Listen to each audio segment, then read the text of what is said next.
Hey there YouTube, Brian here with another Brian Builds, and today, as you can guess from the title, we have part 2 of the MU Shockwave build.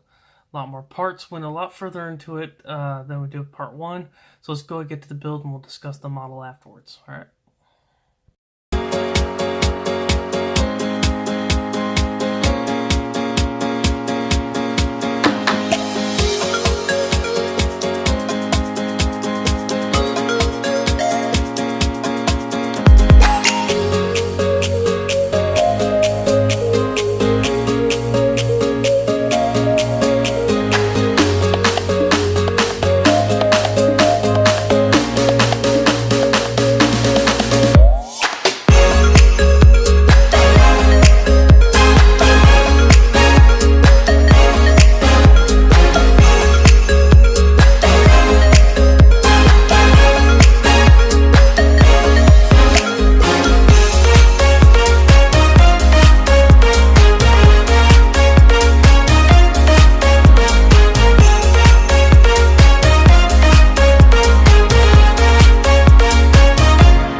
Alright, so there we go. It's a lot to it.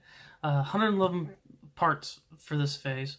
182 parts total so far, but this is where we're sitting at, right here. Starting to look pretty good. We're more than halfway through. Got about 10 pages left on the instruction manual. So, yeah. But he's looking pretty good. I'm happy with him so far. The only problems I did have, and I got my notes here. So on page 12, what we have is this assembly down here. All right. This silver bar in the middle, that's part F6. The gold underneath it is B28. And this main assembly is C54. Now, what the instructions tell you to do is to put F6 onto B28, and then you're going to put the whole assembly in here. What happens though is the tabs to put this assembly on C54 here are actually, let me get a pointer, are actually right under here. So you have to lift this flap back up in order to put the tab down, and it's on both sides. And that was actually, I forgot to mention that in the review on phase 1. I know I didn't do too much of a build review, but it's on the other leg here as well. Alright, the only other issue I had was right up here. We have this part right here is A51, and this middle part is A5, and that's on page 16, and that's shortly before you finish this whole midsection here and place it on top of the lower assembly that was done earlier. The reason this one's difficult is because it has tabs both on the vertical wall here and then on the horizontal towards the bottom. And as you can see, this whole assembly curls up underneath. So you gotta slide this part in from the back and then lift it up to get it onto those bottom tabs, which is it's actually not so bad as you would expect it to be, but it was a pain. I really suggest using tweezers to hold the part and try to get one side on, bend the tab over, and then worry about the other side. I noticed too that it was just a matter of getting the top from the way I was looking at the bottom tabs here. It was just a matter of getting those on, and the other ones just kind of fell into place. It actually went together pretty easily for me. Could have been a lot more difficult, so I suggest be careful with that. Beyond that, so far this build has not been that difficult compared to most Transformers. I notice a lot of what they're doing now is instead of like what we saw with Megatron or Optimus Prime, if you've done those builds, is there they did layer upon layer upon layer in order to bring out more detail and to bring out color in that detail. Here they've got so good at laser etching in the detail and having multiple colors on the same part that they've kind of gotten away from that. So the builds have gotten a little simpler, but the detail's all still there. Great example of this would be Jazz. If you've built Jazz, if you haven't seen Jazz yet, go take a look at some of the detail shots. You're going to see very fine lines of great color. They're really light colors and such, but there's no runoff. Jazz had this, Soundwave had this, now Shockwave has this, where they're doing multiple colors on the part, the details etched in rather than being other parts laid on top, and I have seen no color bleed, no nothing. So it's been really, really good. They're doing this very, very well, and it's coming out just a fantastic model. So far, another thing I really like about this is just the action pose. I'm really enjoying the action pose we got here. For one particular reason, is because look at all this detail. All right, a lot of detail, a lot of build up in there. All right, you don't see that almost the other Transformers because they're just kind of standing straight. It's there, and when you build it, you notice it. But once it's built, you don't see it as much, and that's just because of the pose. It hides it all. This one kind of opens it up, so you're gonna get to see that. You're gonna see that on the arms. You're gonna get to see it on the legs, and it looks really nice. Gives you a nice view of it. So yeah, that's part 2. Part 3 is probably gonna be a couple weeks. Need to kind of slow down, take a little bit of a break before I get gassed out here. Also, I am wanting to start shooting for a kind of opener for my videos.